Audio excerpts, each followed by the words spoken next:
everybody. Rob here, live, doing the news from Cannes, and we are so lucky today because Dentsu hosted us at their beach on this location. Fabulous. Take a look around.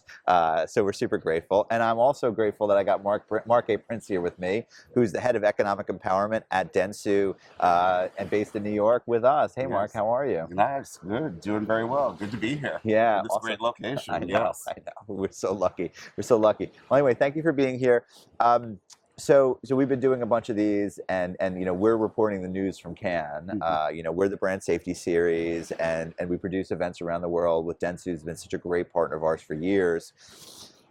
One of the things that we've been thinking about as we expand the purview of brand safety, and we think about it, is we're having this conversation that brand safety is current events or synonymous with current events, because if something happens in the media landscape, it just becomes the news. Yes. So do you think that makes sense to think about it that way? I think there's a lot of truth to that, because with the way we get information, how things move so quickly, the news becomes front and center almost immediately, and you have to have discussions around it. If you avoid the topic, you're actually missing a large segment of people. So that intersection really has occurred, and you just have to figure out the best way to have that conversation. Yeah, totally.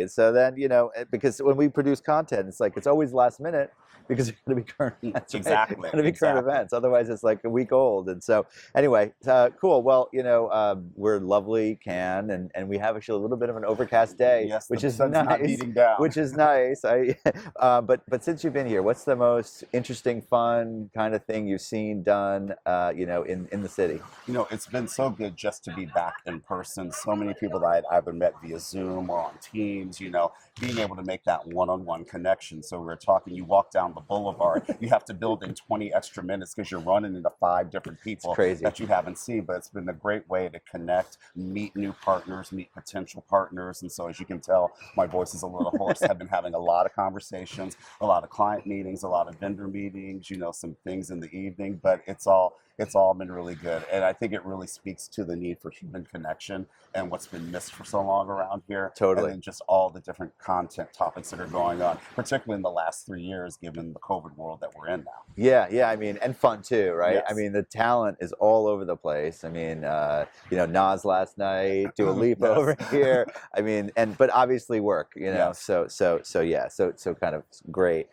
So as, sticking to like work goals, if you had to say 1, 2 top things you want to get done while you're here this week, what are they? Like, what do you really, if I go home and I get this done, what are those things going to be? What's been good about this year's festival is just really seeing the amount of DEI content and seeing not only a separate track for it, but how it's being interwoven into a lot of the panels. So really getting what those nuggets are, what clients are looking at, what trends that are coming out, and then really meeting, in my role, I'm looking to add partners to my ecosystem. I'm looking to build, more partnerships. So really the ability to meet a lot of potential new partners that with everyone located here has made it so much easier. So we're always having meetings at the beach house, to really connect, to figure out, what type of partnerships and activations can we create. Yeah, expand on that for a second, because again, we just get through, forget COVID.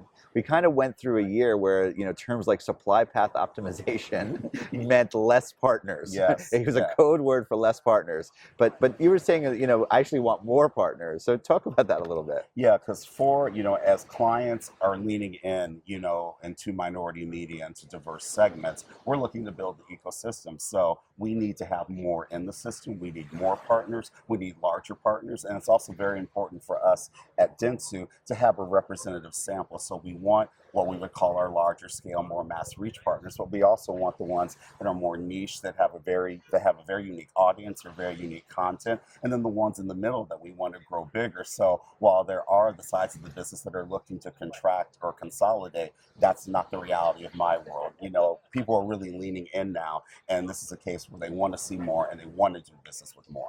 It's interesting. It's really interesting. I mean, the dichotomies are the interesting part, So as I mentioned, we have our Brand Safety Summit event this week. This year it's Brand Safety Week. The first event during Brand Safety Week is going to be our first DE&I Summit. As we're thinking about some of the key themes for it, dichotomy is an interesting one, because, I like, one of the things we've been talking about is, the letters within DE&I, inclusion, and celebrating differences and inclusion is a dichotomy, which is, kind of, and that's one thing. But the other thing too, we were chatting about was the intersection between data protection and privacy and diverse owned media and selecting groups, right? How are you thinking about that? Like, how does that, is that bubbling up at all for you? Well, it's interesting because I think, DE&I inclusion and also recognizing different groups don't necessarily have to be mutually exclusive. Yeah. It just depends on how you approach it, because when you have segments that just haven't been spoken to and haven't been appreciated, you really have to have a specific focus. There's been a lot around Black media, as Yeah. within this space, but that's where the inequity has been for so long. So you're seeing more attention on that. And as that inequity is resolved, then we'll, continue to work with other groups, that also need that representation as well. In terms of the data privacy, what I'm seeing on my end is, again, because people have really leaned into the space and clients want to do more, they want to be more relevant, they want to be more authentic.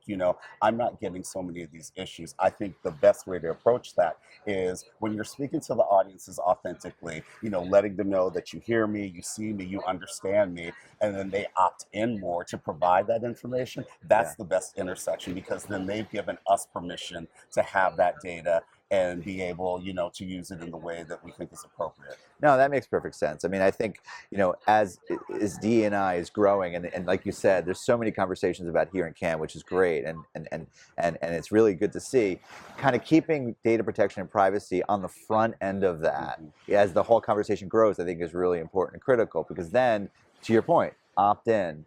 And we really get buy-in from the beginning, and then with some of the other ad tech in general, doesn't have that. Now they're dealing with that on the back end. And if you go on a global level, you have to look at individual markets and whom you can target, whom you can speak to, and what those laws are. And you have to be cognizant of that as well. Because you said economic empowerment, right? Because it all comes down to the economics. At the end of the day, one of the things we're also thinking about is the idea that will a marketer pay for diverse owned media? If it's smaller, you might be able to target diverse owned, at a lower cost.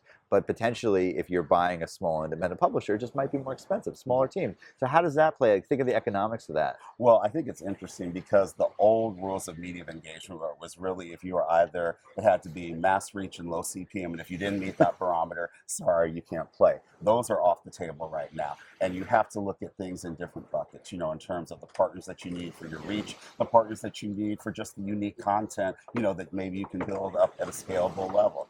Everything is not going to be the $2 or $3 CPM, but that doesn't mean it isn't a value. That's why attention economy is so, important to me, because I think that's a new metric we can use that will really help in the diverse owned space as a new way of measuring that engagement and finding a different value that clients, will appreciate. Yeah, well, we need people like you to educate the market, and we're happy to help, and we love being partners, and this is really great.